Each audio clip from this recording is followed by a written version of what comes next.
That's gone away too, and that'll be 4 as well. Well, that one wasn't quite a half volley. He went after it. It was just outside off stump. That's a frustrated-looking Paul Rifle, glaring down the wicket. This role of new ball bowler. Oh, he's got him. It's out, caught behind. Yes, he's gone for the big one, and unfortunately, that's a huge nick. Astle's nightmare continues.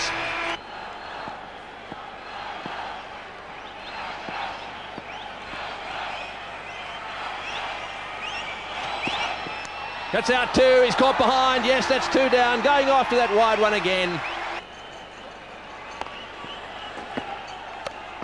It's a good shot.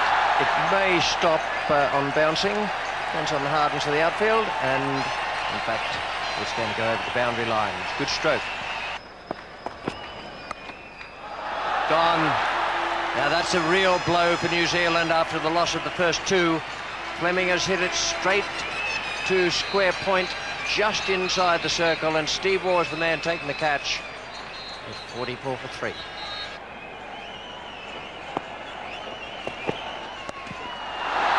shot. He has whipped that away straight over the fence at mid-wicket. That is a tremendous blow.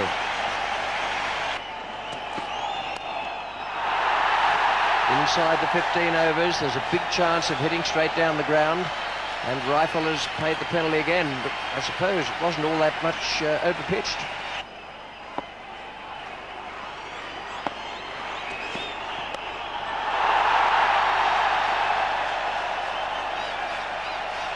It's good stuff. Oh, that's well hit. That's 6 over cover point. Magnificent shot. Yes, you're right, Ian. The fact that Dion Nash comes in at number 11, he scored a Test 50, 56 against England at Lord's a couple of seasons ago. That's a fine shot. Lee Jamon. That ball just slightly overpitched by Shane Warne, and Jamon got to the pitch of the ball and hit it straight back past him for 4. It's a beautifully straight. A clean blow by Chris Harris and another boundary. It's well played. This one away, and it's going to go for 4. It's found the gap, and so Lee Jamon still leading from the front. McGrath is going to continue. Can he stem the flow?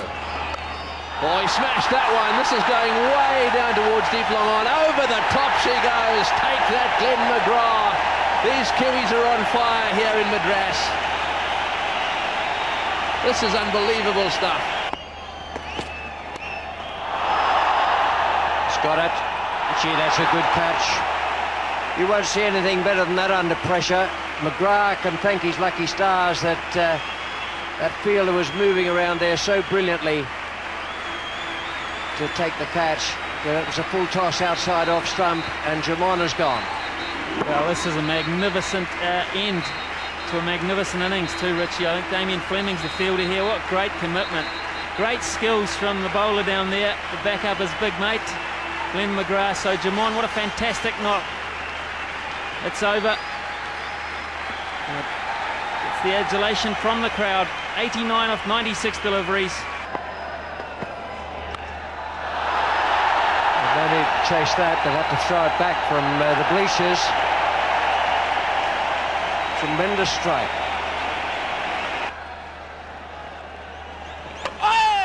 Behind his pads, Michael Bevan has bowled Chris Harris.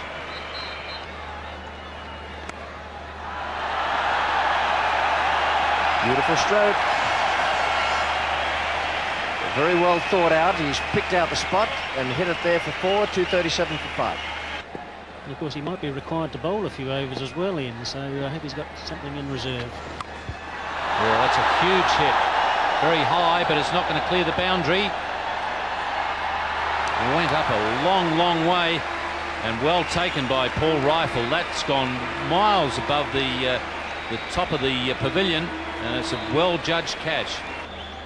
Well, I think New Zealand would be disappointed if they don't get to 300 after the way that partnership formed between Harris and Jamon. The Australians, I think, in the end, would be thankful if they're not facing 300. And Perore's gone. So Shane Warne has picked up an LBW with the top spinner. That's a big hit. A huge hit. That's gone. You're not surrendering, eh? That's the one-hander. And Paul Rifle on this occasion has taken the catch. So Chris Harris really getting that one to within about 15 metres of the boundary with just one hand. Not a great start for New Zealand. Spearman taking 15 off the first over, including some no balls, but then Astle and Spearman and Fleming got out pretty quickly. But the captain, Lee Jamon, played a wonderful innings for his 89. But the player of the innings to date, Chris Harris there, 130, sixes and fours, batted for a long, long time. Really took the bowling by the scruff of the neck.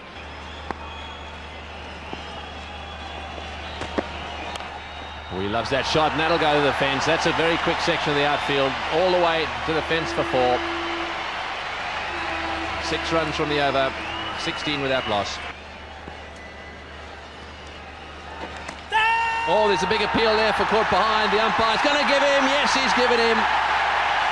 Well, I don't know whether he started to go. There was a huge appeal, and just for a second I thought umpire Mitchley was walking away. Taylor is out. New Zealanders are bowling very well. Oh, and he's hit that one beautifully.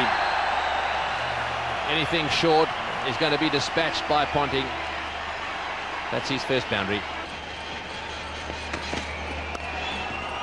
Puts it beautifully. That one slow. 4 runs. Beautiful shot. Hit straight and down to the fence. 12 off the over, and Australia 57 for 1. Excellent shot from Mark Waugh. He's found the gap. Even though the ball is slowing down as it gets near the rope, that one still managed to cross the boundary line. That's a pretty big task. Just over 200 from 30 overs. That means some very consistent high-scoring overs. And shouts of catch it. There's a man out there, and he's taken the catch. That's an important wicket for Shane Thompson. That was Robert Kennedy taking the catch.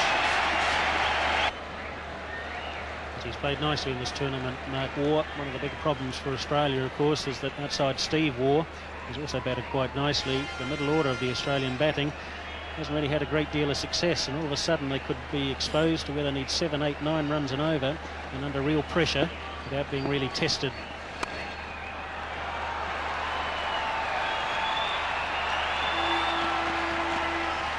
That was a pretty juicy full toss there. He's going the one way, which is to the onside. This time he's cleared the boundary. And you can't catch it over the boundary.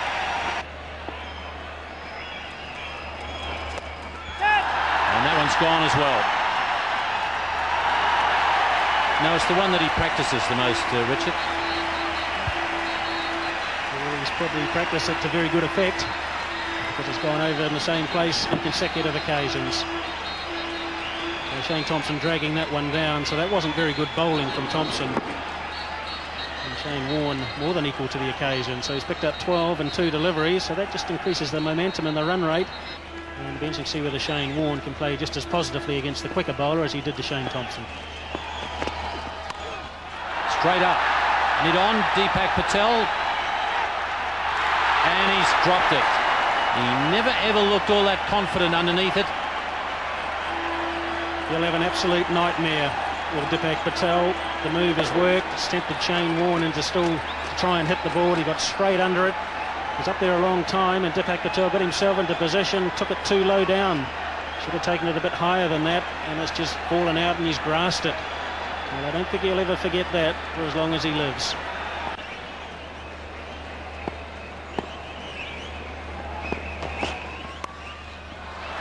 Beautiful shot. There was no guiding of that one. There's this drop catch again. Have a look at this. That is a dreadful feeling. Oh, and that's out. Yes, he's gone. He's out. Trying to heave that one over mid-wicket as well. He really should have been trying to hit it straight. So Astle has struck.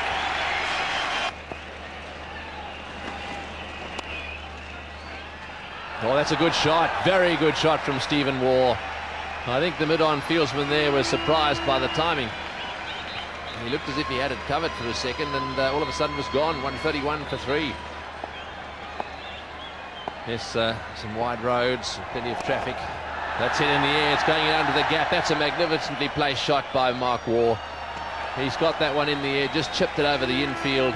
Totally controlled it was, and that's his 4th boundary. That's a big one.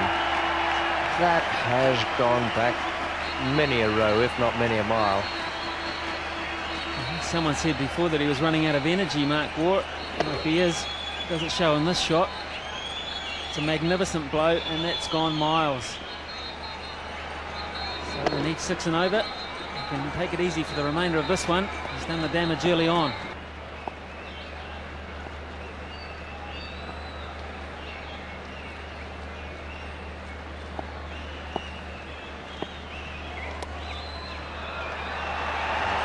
Once again, there's nothing much wrong with the ball, but that was beautifully struck and perfectly placed. Well, this is a magnificent cricket shot, really, because as you say, Richie, wasn't that bad a ball. It was a good line, wasn't a bad length. It's another big hit. Long on and long off are pointing towards one another, but in fact they should be pointing up behind the side screen. Lovely shot. 192 for 3.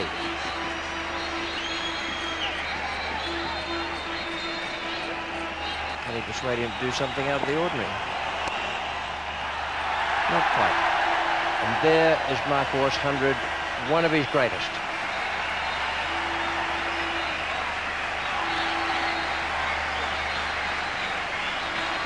.194 for 3. He's battling himself, really, Mark Waugh. I think that's all he has to do. He has to battle his condition, because if he's there at the end, Australia will win. I don't think there's any doubt about that. So it's a personal battle, and a case of whether he can beat the fatigue.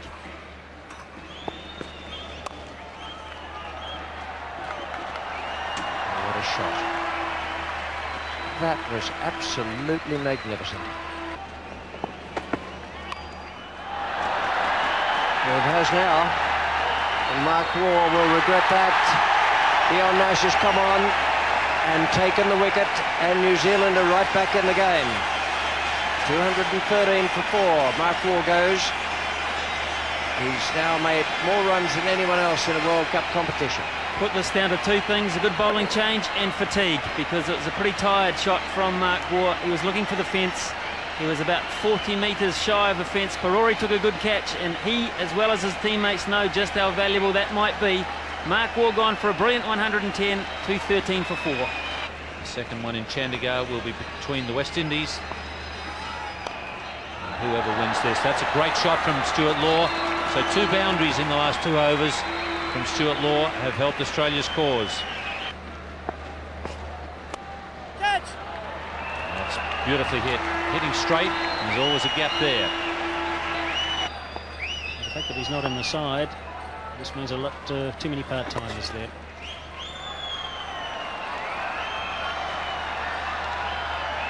And that one's reached the rope as well. So Steve Waugh moves closer to the half-century. It's 255 for 4. He's pushed the ball around for singles. The field has come up though, so there's plenty of room to go over the top as well. And that's cleared the boundary.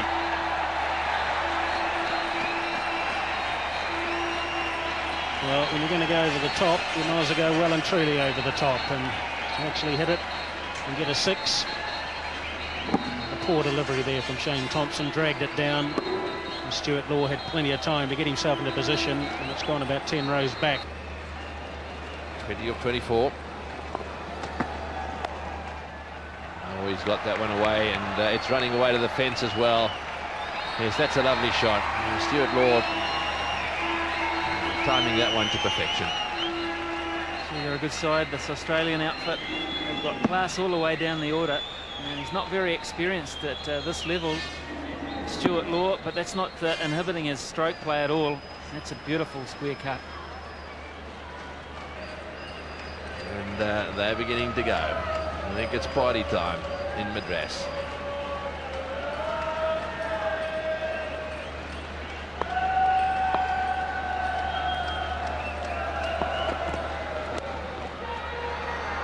He's got that one away as well.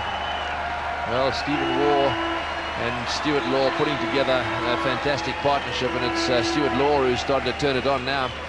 Well, this is a good shot, Tony, because it's pretty hard to pick up the ball, but that's a slower delivery from Cairns, the off-spinner, just the shade short. It sat up and said, hit me. And look at the reaction from the boys here. I'm not sure what the nightlife is like in Madras, but I'm pretty sure that the Australians in the crowd are going to find out later in the evening. And a happy captain, a happy pinch hitter, Shane Warne. And it just makes you wonder, what is the side going to need to beat these guys?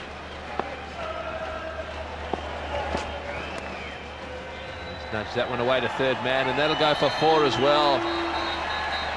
Delicately placed, little late cut down to third man who's standing wide. And the Aussies are jubilant. It's also inconceivable to think they're going to do this with 2 overs to spare. And that's another very fine catch shot, using the pace, what's left of the pace in the ball. And just running it off the face for 4 more. So a job almost done for Steve Waugh.